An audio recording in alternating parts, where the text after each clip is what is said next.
it's fine that the workers should be spoken for, but the average Nigerian has had his voice silenced here. And there is no track record of this government or the one before it having the interest of the people at heart. Palliatives for COVID became party items.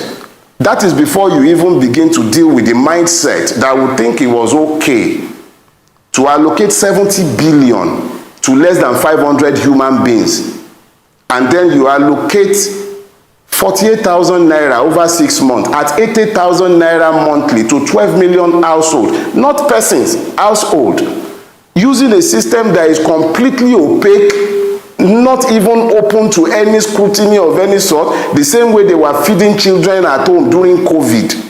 Ladies and gentlemen, viewers and subscribers, welcome to Crystal Media. Today I've got yet another interesting video with what's going on in the country and beyond. I just wanted to stay tuned, take your time, listen and watch this video closely from the beginning to the end. Try as much as possible to help us to share it so others can benefit from it. You should as well subscribe for more videos. Take your time, listen to it. Let's go. Well, joining us right now to have a conversation around the fuel subsidy removal, its impact, and the economy, and of course its people, we have a lawyer and political activist, Dele Farotimi. Thank you for joining us this afternoon. Thanks for joining us on Newsday. Thank you very much for having me. It's a pleasure being with you, Awa. Unfortunately, these times are not the rosiest. Desperation is at an all-time high.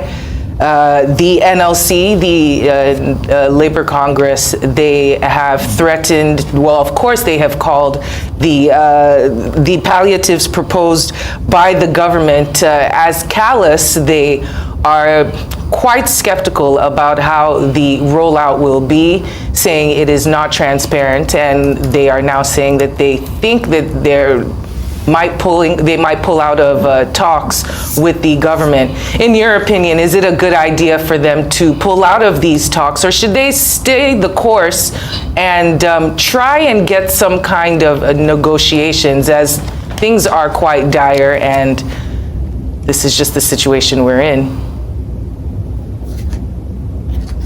Well, we always try to normalize our obviously abominable situation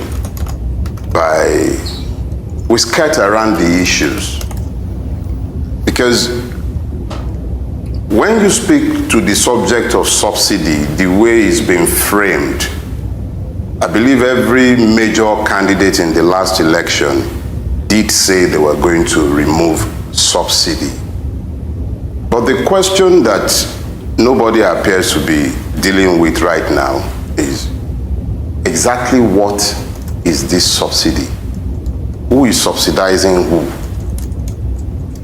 If the NLC is talking about withdrawing from negotiations with the government, the question is exactly who were the NLC representing at these negotiations?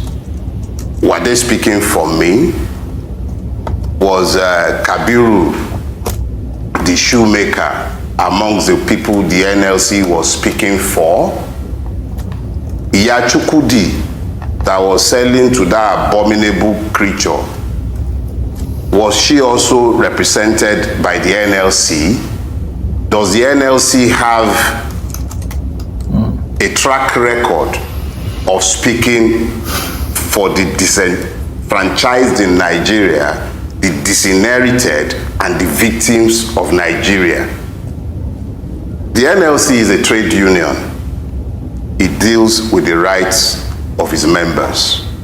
It represents less than a percentile of the Nigerian people. The Nigerian people themselves exercise their franchise.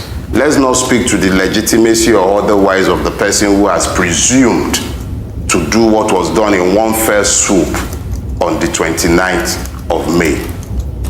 A friend was using the analogy of a surgery for me today. And he said, oh, it could be likened to a situation where the surgeon ignored to administer anesthesia before commencing the surgery. And I said, no, this is worse. This is a situation where the only thing remaining in Nigeria that the government of Nigeria still gives to the people by default, not necessarily because it wishes them well, but because after it had destroyed our local capacity for refinery, it then began an opaque system that it has never accounted to anyone for. It has destroyed that system. By its own admission, you hear the Nigerian government telling us the bulk of what they are subsidizing are also taken out of the country and small good. Is it Iyachukudi and Dauda that were at the border? Are they the custom? What's the so the failure of government at all levels, the impunity of the stealings that attended the subsidy program, nobody is talking about that, but in a very callous and inhuman manner, those who purport to rule over Nigerians were seized by the courage to throw many more people into what is already a bad situation. Whether the man is meeting with his APC people, whoever he cares to meet with, all of us go to the same market. Whether the person voted APC, PDP, PPP, LP, it does not matter now. All of us are in this boat together. But I'm sorry I've taken so long, but there is a lot to unpack because there are presumptions there. The NLC, as far as I'm concerned, is not in a position to speak for us. It might speak for its workers. And it is fine that the workers should be spoken for. But the average Nigerian has had his voice silenced here. And there is no track record of this government or the one before it having the interest of the people at heart. Palliatives for COVID became party items. That is before you even begin to deal with the mindset that would think it was okay to allocate 70 billion to less than 500 human beings, and then you allocate 48,000 naira over 6 months at 80,000 naira monthly to 12 million household, not persons, household, using a system that is completely opaque, not even open to any scrutiny of any sort, the same way they were feeding children at home during COVID. This is the same system that they are now saying they want to use to share the pittance. So please, there is more to this. I'm not going to have a conversation that talks about palliatives, because in reality, they've shared that money already. That's why they can easily seg into, okay, we'll turn it into fertilizer and hose. It's no longer about 8,000 now, it's about fertilizer, because they've spent the money already.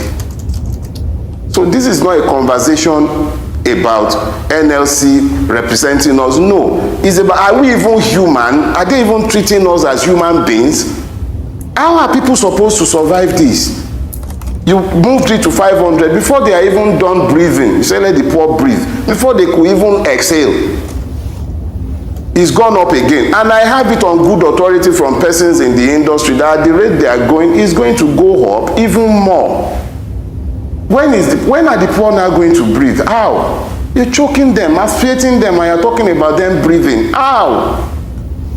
Those who have stolen us into this situation, how are they going to pay? Who is holding them accountable? All we are talking about is remove the thing and then palliative. What about accountability? Who is talking about that? Somebody took, I think, 90 billion, the Accountant General of the Federation. What has happened? He's walking away free.